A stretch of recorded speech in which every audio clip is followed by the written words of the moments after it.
Hi, GenderBlenders. Welcome to week 73. And this week's question is, this is Steffi, and this week's question is, ungendered. How do you respond when somebody ungenders you by calling you the wrong pronoun or asking undue questions? What's the worst experience or most funny that you've encountered in this kind of a situation? This week's question rephrased is, what do you do when people get it wrong? And I will break this topic into a couple of different discussions. One is the wrong pronoun.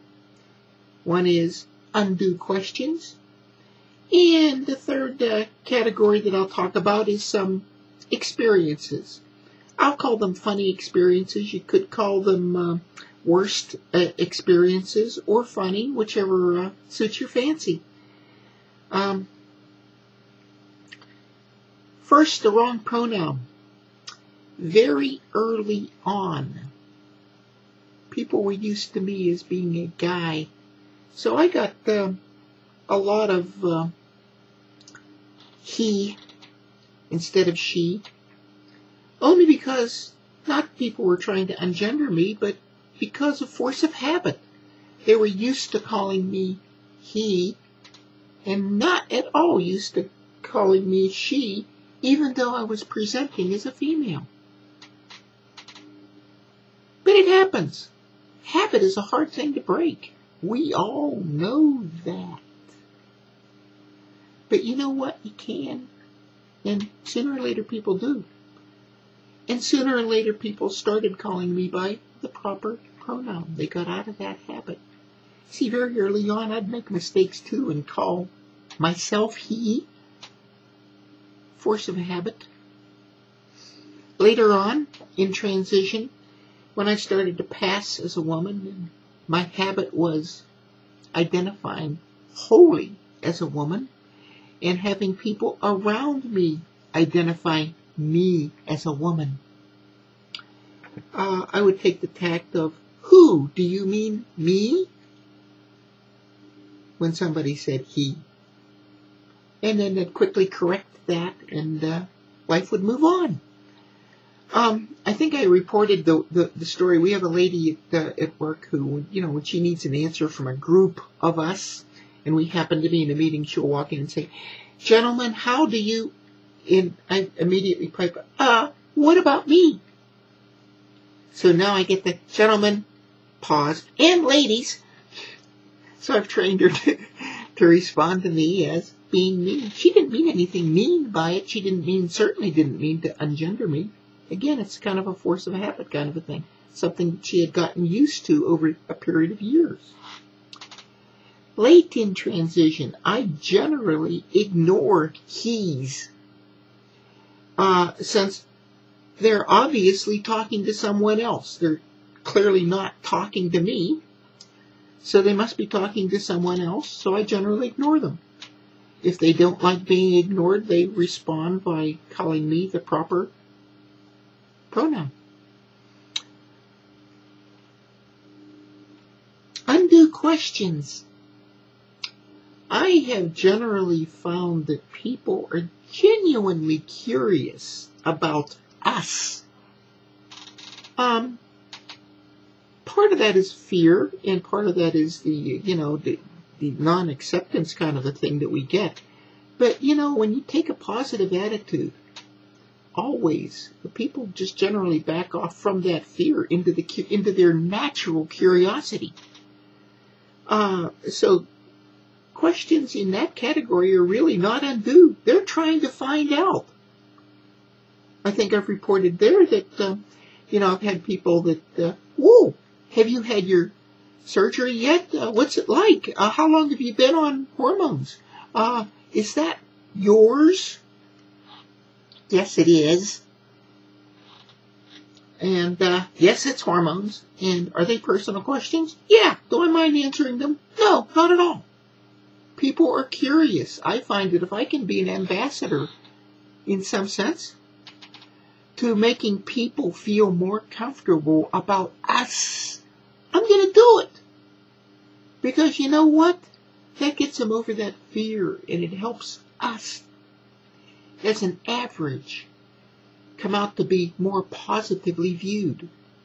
So I'll take any opportunity that I can to do that, even if it means infringing upon my own personal space.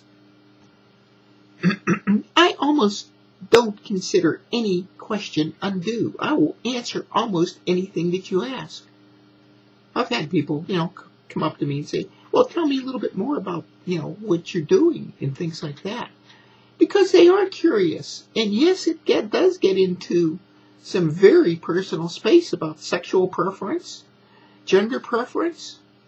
How do you think you're doing this? Is this a choice? And you go through all of those things.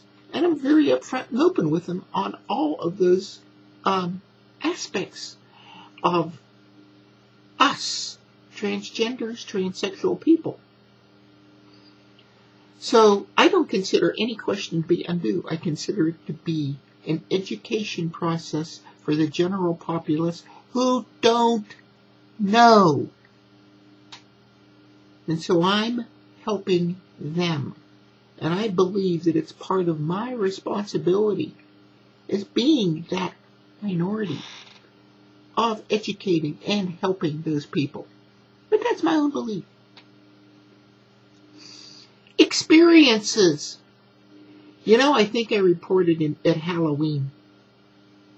I was generally, at that point in time, I was generally accepted as a woman. I didn't pass great, but I passed, more or less. But out of the mouth of babes comes wisdom. I was handing out candy at Halloween.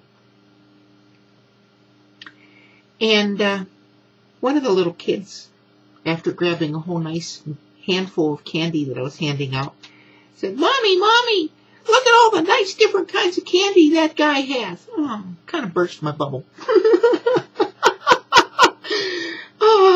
So I wasn't fooling that person at all. But these days that almost doesn't happen anymore, for sure. But a lot of water has flown under that bridge since Halloween time. Funny experience number 2, church. In May of this year, Mother's Day, we have the priest says, will all the women, all the mothers stand up? And of course, I stood up and was accepted as being a woman and mother, even though I'm a father. And so that was my Mother's Day thing. Well, same thing, kind of a thing just happened today, as it turns out. I'm recording this on Sunday after I got back from Disneyland. And it happened today, or actually last night, because I would go to 5 o'clock in the evening mass. And the priest asked all the fathers to stand up. I figured that would be double dipping, so I stayed seated. Could I have stood up? Well, technically, I'm a father. By definition, my son is, I'm pretty sure he's mine. And so, technically, I'm a father. So I should have stood up for Father's Day. But I figured that's double dipping, so I did not. Funny experience number 3, and actually probably in one sense, the most embarrassing situation, but nevertheless a very funny experience. Sometimes, I'll go into work on weekends, and one weekend I was there, and one of the guys at work brought his daughter in also, and she knew me before, and now she saw me as a woman, and she asked me as a 6-year-old, how did you get to be a woman? Just came right out and asked. And that was, of course, an embarrassing question. So I said, I'm on hormones. I've taken it. And now it's turned me into a woman. And things went from there. But I consider that to be perfectly legitimate. So anyway, that's my answers to this week's questions. I hope that was fun. Until next week, this is Steffi saying bye-bye.